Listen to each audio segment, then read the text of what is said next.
People only get to know your persona and are attracted to that.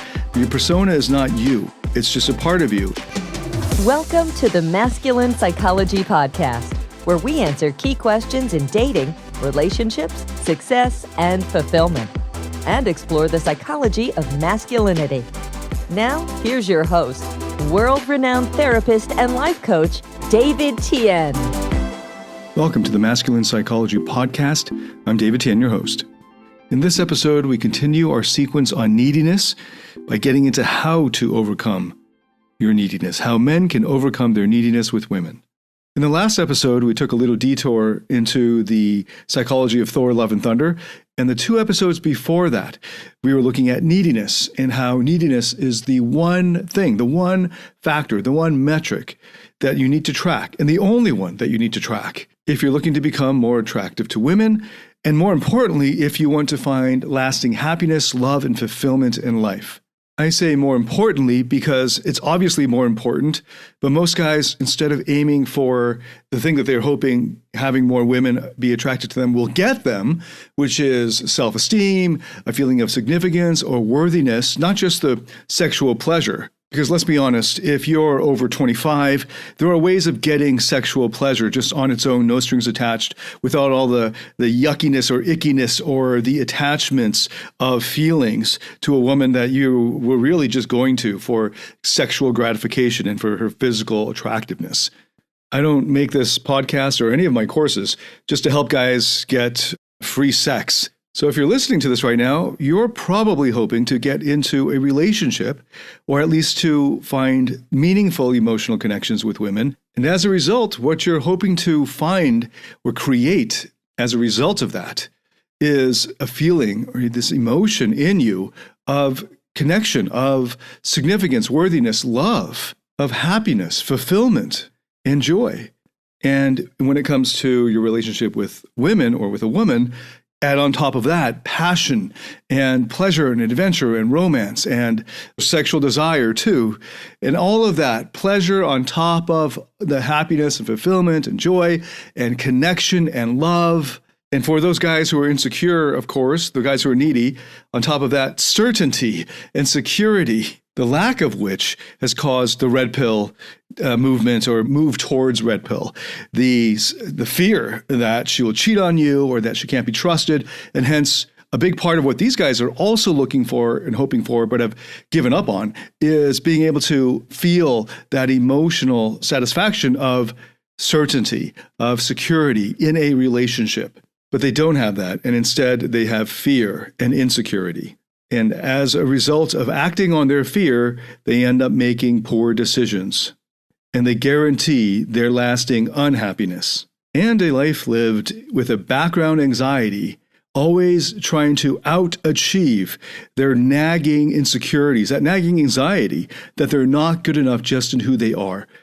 And in fact, if you've been following the episodes on neediness, you would know that they are the neediest. All of that is neediness. They're unable to meet their own need for significance, for love, for connection, for being good enough to be loved, just for who they are, not for what they can do or what they have done or what they do. And as a result, they put up a persona that's made up of these insecurities. It's a reaction to their insecurities that they're not good enough. And so they overcompensate. And I'm just as guilty of that. I've done many episodes and I've talked about my own life and my journey in a lot of videos, including the video that's on the front page of my YouTube channel, that I went through that same process of overcompensating with achievement, or when it comes to being good with women, with being a player, with a certain look, fitness, six-pack, the outer symbols of status or wealth, and trying to bank on that to attract women. And the only thing that occurs is that people only get to know your persona and are attracted to that. But your persona is not you. It's just a part of you. And for most people, it's not even a part of them. It's just a front.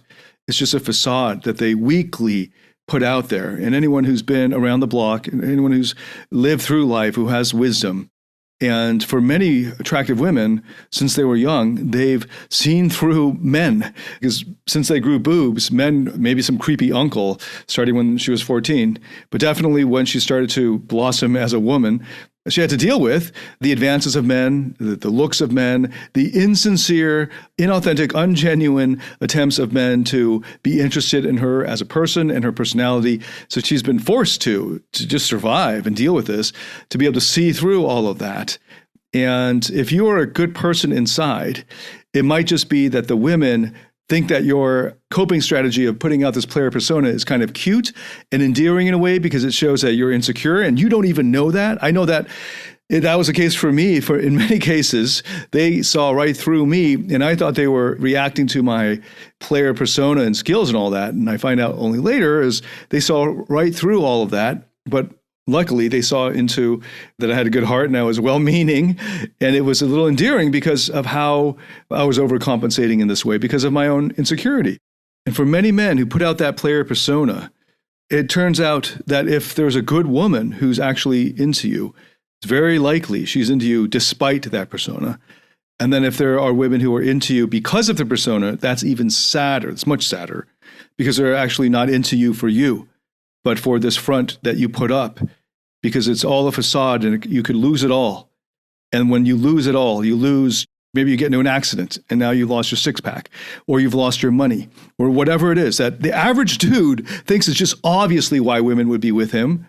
Right? This is the average young guy, young 20s, 30s, 40s, whatever, who thinks, of course, every guy gets a woman through that. And that's sad as fuck, because that guy is already guaranteed, he can't even get it. But even if he were to get it, being a relationship with a woman, he's already banking on her liking him just because he's got money and can pay the bills. But that's not love right there. That's like an unwritten contract. That's like just a transaction. And if the bargain is good for her, economically speaking, she'd enter it. That's not love. That's not real intimacy. She's not really there for you as a person. When the going gets hard, she's bailing. And this is the reality of a lot of guys because they set it up that way. This is what they expect, and that's all that they ask for. But it doesn't have to be that way. And if you're a player putting out a persona, you can actually get real. And maybe you'll find that the woman that has deigned to be with you, who's a good woman, assuming she's a good woman. I know a lot of guys who front with their player persona actually hate the women that they're with or disrespect them or look down on them. But assuming that you've got a good woman who is in a relationship with you and you drop the front, the persona, the facade and get real, you'll see that she also has a persona and has been putting that out of her own insecurity. And maybe finally the two of you can get real. And then something real can come out of that. Or you will quickly discover that those women and your guy friends are not really your friends. They're not really there for you as you, but for what you can get them or what you can do for them, what value you can bring them. They're parasitic on your value. They're sucking you for your value. And it's better to know that as soon as you can. And then when you don't settle, when you stop settling for that and you get real, you'll finally be able to make real connection with real people, men and women in your life. And your life will take on a whole new level of experience and meaning. This comes from focusing on the one thing, not on the results of back in the pickup days. It was like your close rates or something like that. Like how many girls did you make out with, have sex with, get numbers from, whatever, the closing rates. But instead, focusing on how well are you meeting your own emotional and psychological needs. Another way to cash out neediness is, borrowing from Mark Manson's definition, is, how did he put it? Neediness is when you place a higher priority on what others think of you than on what you think of yourself. I think I have a simpler definition. Neediness is just the inability to meet your own needs consistently and frequently. There are needs that all human beings have, universally. And these needs include the need for security or certainty, the need for variety or uncertainty or unpredictability, the need for significance or worthiness, the need for connection, the need for love, unconditional love, the need for contribution to others and growth, and the need for autonomy and the need for limits, healthy limits, knowing where those limits are, and the need for play and spontaneity and adventure. And that last need is a good example of one that many men struggle to meet in themselves. And so they have this depressing, lonely, kind of pathetic life by their own estimation. And they're just playing video games, kind of depressed in their own bedrooms, living with their mom, living at home in their late 20s or whatever. And they're hoping that a woman will come and rescue them from their humdrum existence and give them purpose and meaning and passion and pleasure. And that's why they're needy. If that's you, if that describes you, that's needy. That whole lifestyle is neediness and conditioning your neediness. And as a result, you're unattractive, because what we've established in terms of neediness and attraction, I devoted an entire episode as to why that's the case. And drawing from evolutionary psychology, this is from episode 54. And the starting point being, borrowing again from Mark Manson, because he puts it so well, your attractiveness as a man is inversely proportional to your neediness. So the needier you are, the less attractive you are. And the less needy you are, the more attractive you are. And then in episode 55, the next episode, I went into the pervasiveness of neediness. When you're needy, in other words, you're not able to meet your own emotional needs in yourself consistently and frequently. When you're needy, it's leaking through your subcommunications, your facial expressions, your microexpressions, your tone of voice, your body posture, your body language, the way you move, and how you stand, and where your eyes are, and your eye contact in general, but also what you're looking at. And in social settings, it can manifest as this kind of fidgety way of being, or this basic social awkwardness. So your neediness is evident not just when you're interacting directly with a woman, over text or in conversation or just in her proximity, but it's always there, sort of like pervasive. It's just sort of infusing your very presence. You have this sort of vibe or air of neediness. Have you ever been in a party or club where you're standing alone and you're feeling needy, you're feeling socially awkward, you're feeling out of place and insecure, and you don't know how to have fun in this environment, and you're wondering why you even came, but you're standing there and there's somebody else who is also, maybe they're off at the periphery of their group, so they're not fully in the conversation, they're sort of looking around and they look at you. And you can tell this person is looking for someone to talk to, and they look at you and they just keep scanning. They just look you over and like, no. And they keep moving. Have you ever had that? Being looked over, glossed over for your neediness. And what's happening there is it's two needy people looking, sort of scanning the room for somebody to latch onto, to meet their need to fit in and to have fun that they're not able to meet on their own. Except one person's a little less needy, and that person's doing the rejecting just through the eye contact of continuing to look around. And I've been on both sides of that equation in my social awkward phase that lasted for a good 3 decades or so of my life. Not in every case, but the ones where I walked in there and didn't know anyone, or didn't know anyone, and I was sort of waiting for the people that I did know, and I felt obligated to be there. Maybe it was like a mixer for graduate students or professors or something like that.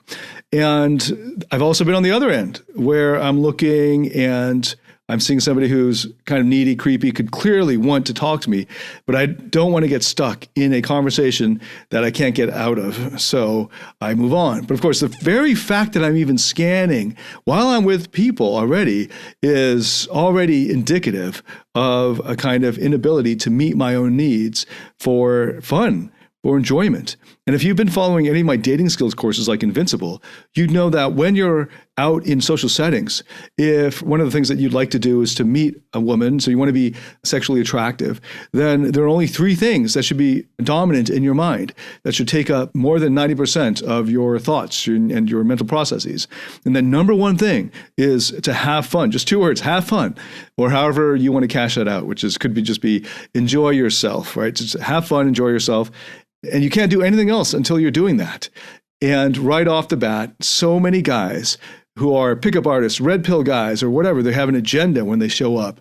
They're already not having fun. Now, if you have fun and you have in the back of your mind this agenda of meeting new people or meeting new women, that's great. You can move on to step 2. Step 1 is have fun. Step 2 is make others have fun or help others have fun. Then step 3 is make connections and see if people meet your standards. And they're in that order. So if you're not doing step 1, have fun, you can't go on to do a good job and have it come naturally and effortlessly and for it to be actually effective in meeting people unless you're having fun yourself, because what that does is it guarantees, at least in that moment, that you're able to meet your own need that everyone else in that party or in that social setting is trying to meet. They're trying to meet their need for having fun as well. That's the main reason they're there. It's a social setting. So you've got to be able to meet that need in yourself and not require other people to meet that. But the needy guy is not only needy in that setting, of course he is needy in that setting, but also globally in his life, as I was pointing out, the sort of lifestyle of having a kind of crappy life and lifestyle and waiting for a woman to fulfill you, to bring you the joy and adventure, just like the manic pixie dream girl, which is a trope in cinema studies and in movies, many movies, like 500 Days of Summer or Eternal Sunshine of the Spotless Mind, two classic movies, especially if you've just had a breakup. Those are good ones to commiserate with. But part of what's happening there is the writers are writing women in a self-conscious way, so it seems self-aware, which is why those two movies are a little special in that sense. They're self-aware that the female lead for much of the movie is seen from the man's point of view, and that from the man's point of view, she doesn't really exist as a human being, but as a role. The role being the savior of his shitty life or his boring, crappy, depressing life, and she brings the color to his life. But he doesn't really see her. I've done a whole other episode on this.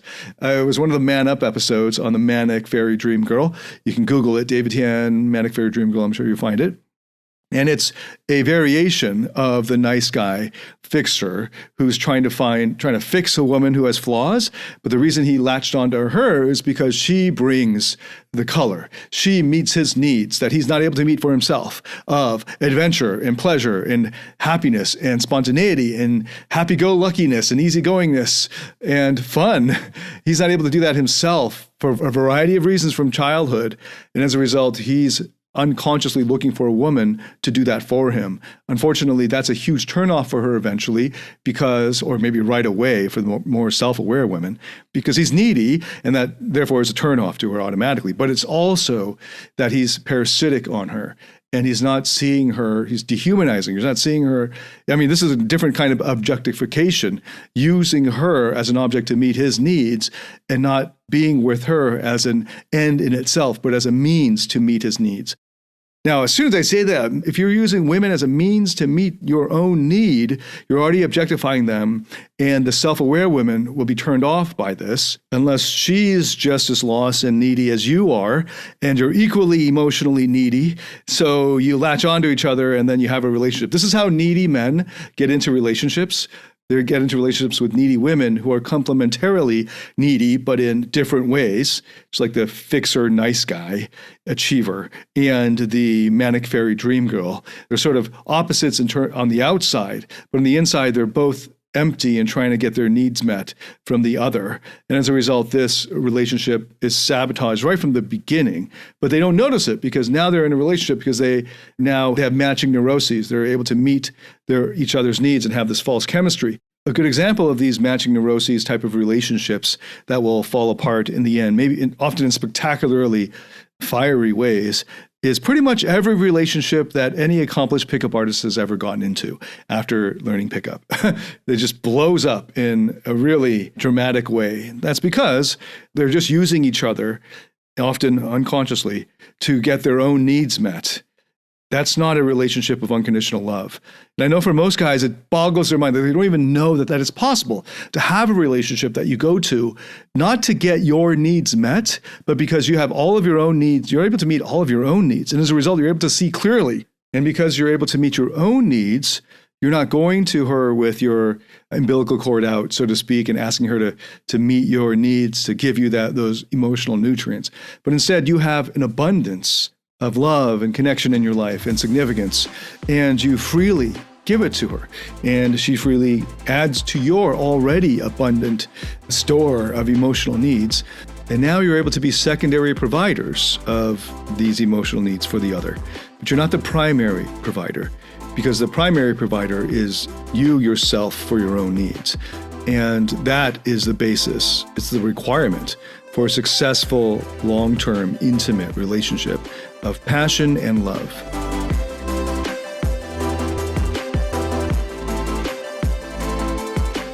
Do you struggle in your interactions with women or in your intimate relationship?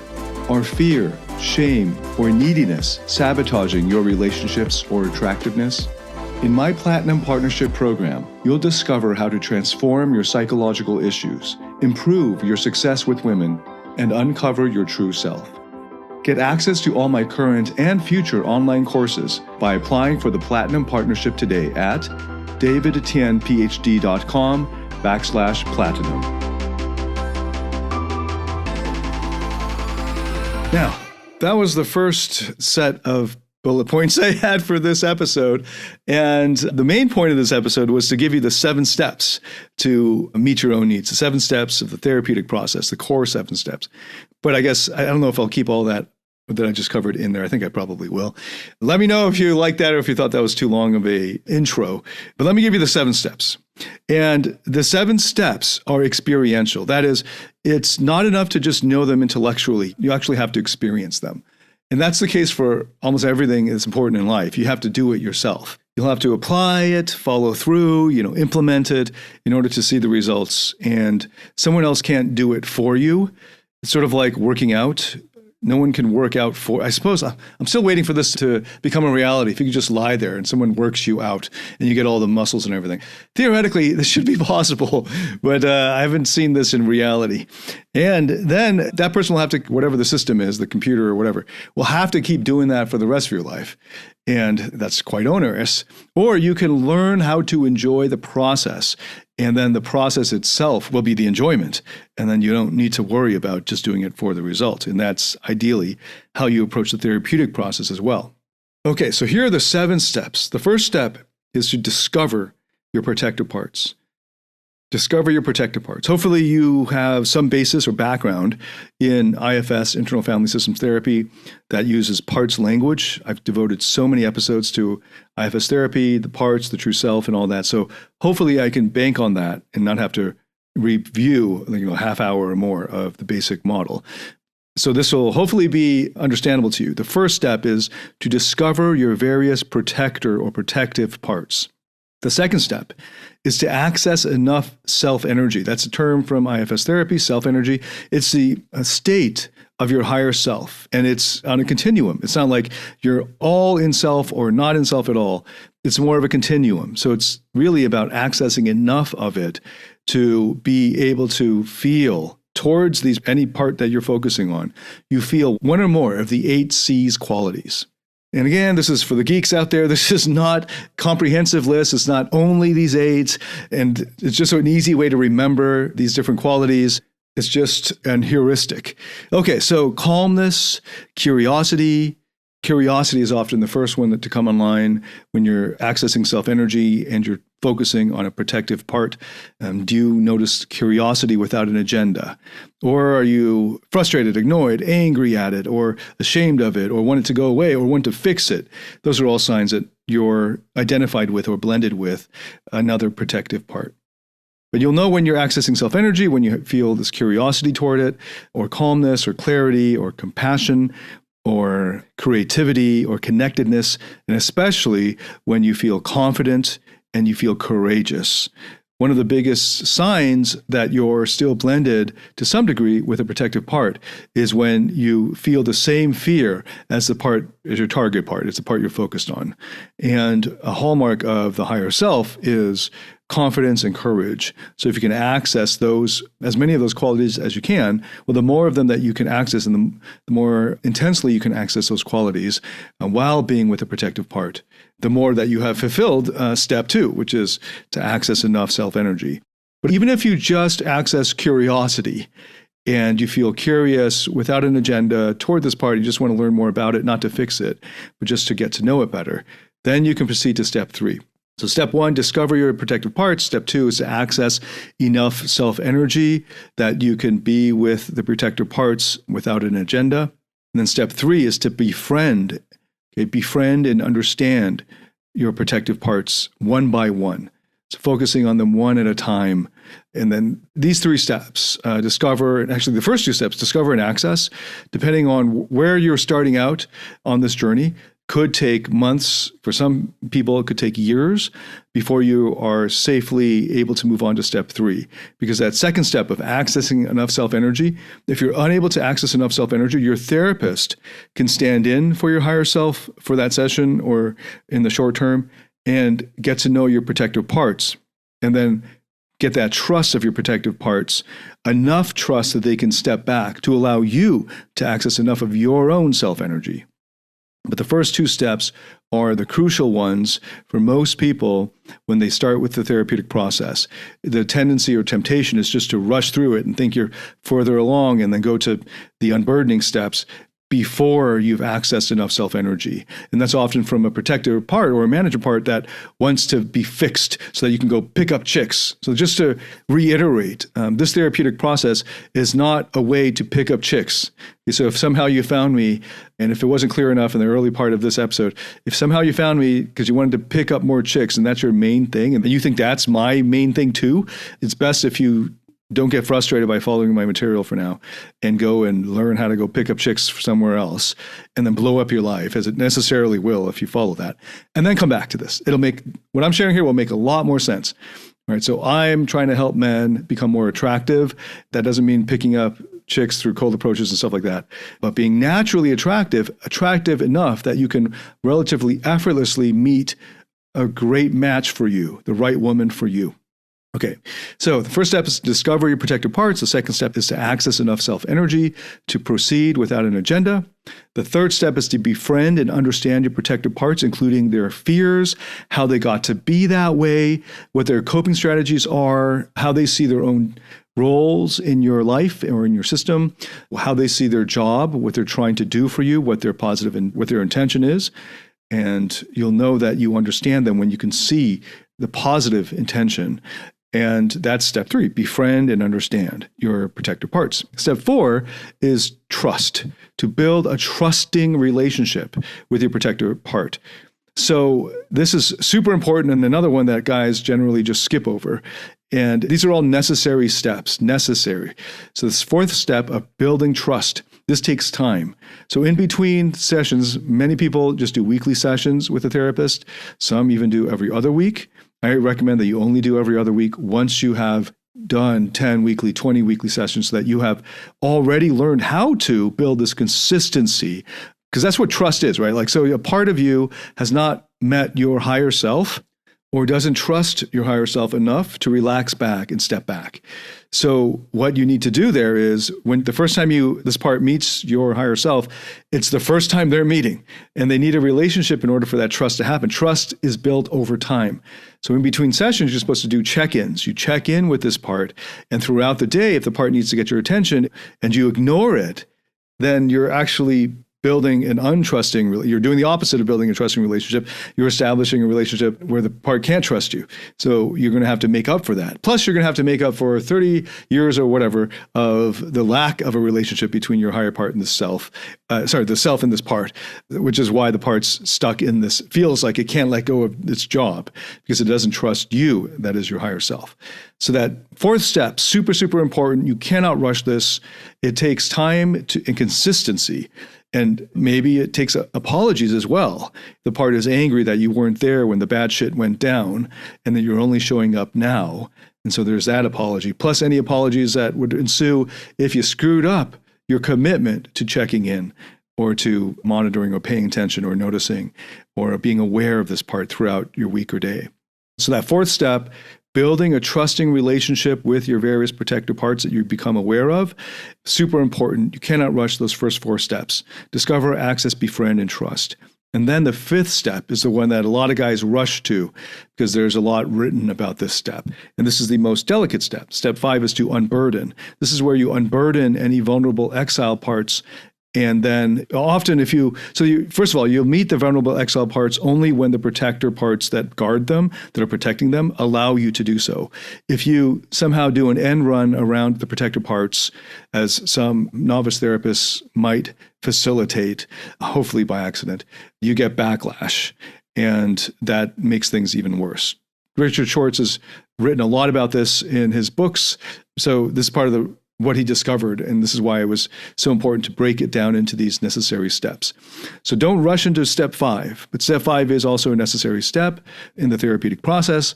So when you build enough trust with your protector parts, they will allow you to, and sometimes take you to, the vulnerable exiled parts they've been protecting, who are holding these burdens of thoughts or beliefs that they took on from the past that are causing them to still be in pain. And when you then build relationships with the exile parts, which is much faster generally than building relationships with the protectors, there's a process by which you can help them let go of those burdens. And often when the vulnerable exile parts let go of their burdens, the protectors that were protecting them naturally also relax and release their burdens. But sometimes they don't. Sometimes the protector parts have their own burdens. So then you can help them go through this process of unburdening for them as well. So that's step 5, the unburdening. Then step 6, super important. Even some therapists skip this. The first few months of my therapy life, I kind of rushed this one as well.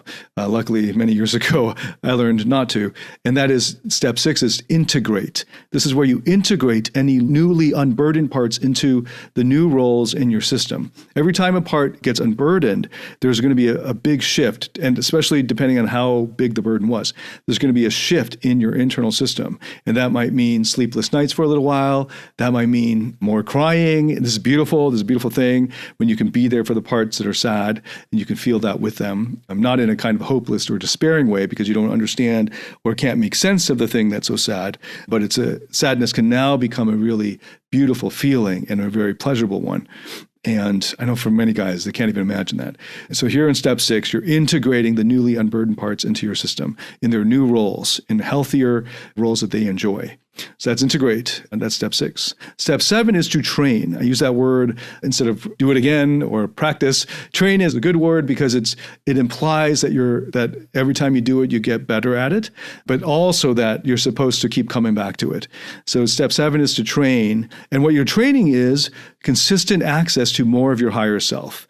So each time you go through the first 6 steps of the process, really even just the first 2 steps, you should be able to access more and more self-energy over time, so that you can access more of those 8C's qualities over time. And over the years that you do this, the months and years that you do this, the process should be easier and quicker. Often you'll discover more challenging burdens that arise or more challenging parts that are stuck in their ways and in their pain. So the challenge will rise with your own maturity, but you will have a greater facility with it, and it's part of the training of it. And then step 8, so 2 bonus steps. Step 8 is to repeat steps 1 to 7, and then there's actually a bonus step 9, which I hope to cover in another episode. But the therapeutic process is those 7 steps. And again, just to recap, step 1, discover. I'll give you just the first word so it's easier to remember, and then you can go over this episode again to recap. But I'll just do the first word. So first step is to discover. The second step is access. Third step is befriend. Fourth step is trust. Fifth step is unburden. Sixth step is integrate. And the 7th step is to train.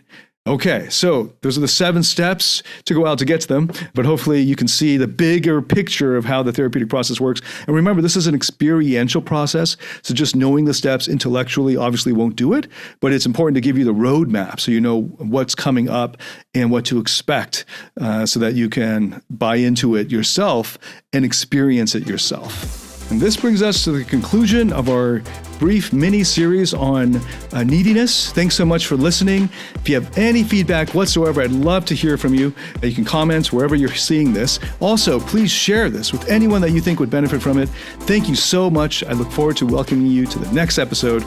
I'll see you then. David Tian, signing out.